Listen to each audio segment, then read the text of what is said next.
一个新的上瘾人群正在出现，有人每天在它上面耗费10个小时以上，有人把它当做了比丈夫还亲密的倾诉对象，有人因此陷入了情感茧房，患上了抑郁症，甚至还有青少年在长期和它接触后选择了自杀。它就是 AI 聊天机器人。一个不可否认的现实是 ，AI 正在批量制造新上瘾人群，后遗症已经出现。先讲述一个令人震惊的案例：美国佛罗里达州一名14岁的男孩，自去年开始长期与 AI 机器人聊天，在今年2月某天进行最后一次对话后，在家中自杀身亡。事后，男孩的母亲将 AI 机器人所在的企业告上了法庭。这起案件被媒体认为是全球首例 AI 机器人致死案。尽管这名少年的自杀与长期痴迷和 AI 机器人聊天到底有怎样的因果关系尚存争议，但从媒体的调查和一些网友的反馈来看，随着 AI 聊天机器人被越来越多的人所接纳，我们的身边确实已经出现了一批上瘾的群体。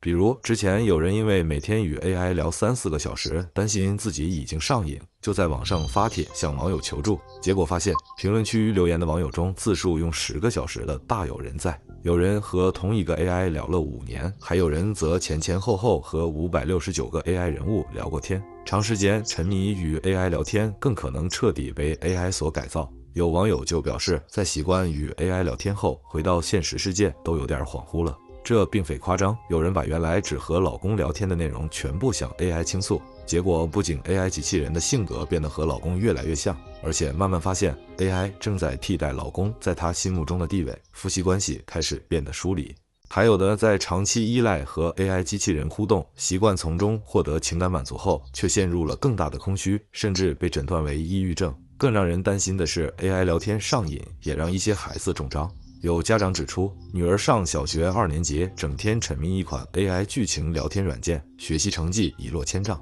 有的家长看了孩子和 AI 聊天的对话内容，发现 AI 角色竟然让他叫老公，而10岁的女儿竟然真叫了，现在都不知道该怎么教育她了。那么回到 AI 聊天的初衷，我们聊一聊治愈和伤害。作为 AI 技术的应用类型之一，聊天机器人或者说陪伴型机器人，原本主要是为一些群体提供情感支持、陪伴和娱乐服务。如对于独居老人、长期异地工作的人群而言， AI 伴侣通过模拟人类情感交流，可以为他们提供一些情感慰藉，缓解孤独感。对于有社交障碍、心理创伤或认知障碍的特殊人群， AI 伴侣也可以带来一些辅助性的作用，像自闭症儿童 ，AI 伴侣以其稳定的情绪和可预测的互动模式，可帮助他们逐步适应社交环境，提高社交技能。但凡事有度，作为一种可以时刻呼唤、时刻回应，永远不会被拒接的应用， AI 聊天机器人的过于高效和对人的过度迎合，在治愈的同时，也在制造一种温柔的陷阱。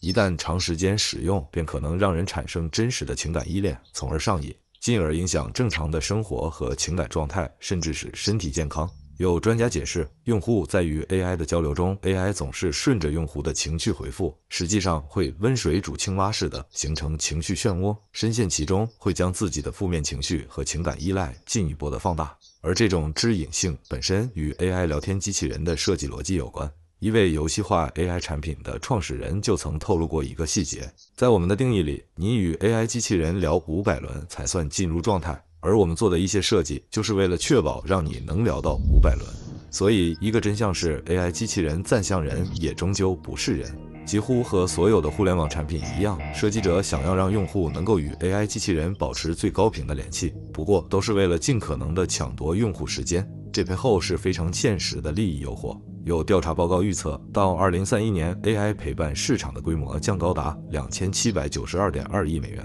随着争议的出现，一些 AI 聊天产品已经出现了防沉迷的功能。当青少年用户达到一定时长时，平台会推送防沉迷提醒，有的甚至拒绝16岁以下的用户。就国内的情况来看，关于 AI 聊天机器人的伦理争议和讨论也开始出现，但目前实质性的改进还是很少，哪怕是针对未成年人的保护。但可以预期的是，随着用户的增多及更多成瘾现象得到关注， AI 聊天机器人很可能也将和网络游戏、短视频一样，都面临如何防沉迷的伦理考验。AI 聊天机器人暂像人也永远不能替代人。我们或许可以在 AI 机器人身上找到一些慰藉，但人终究还是要活在真实之中。一旦成瘾，就反倒成了机器的奴隶。这世间最珍贵的还是人啊！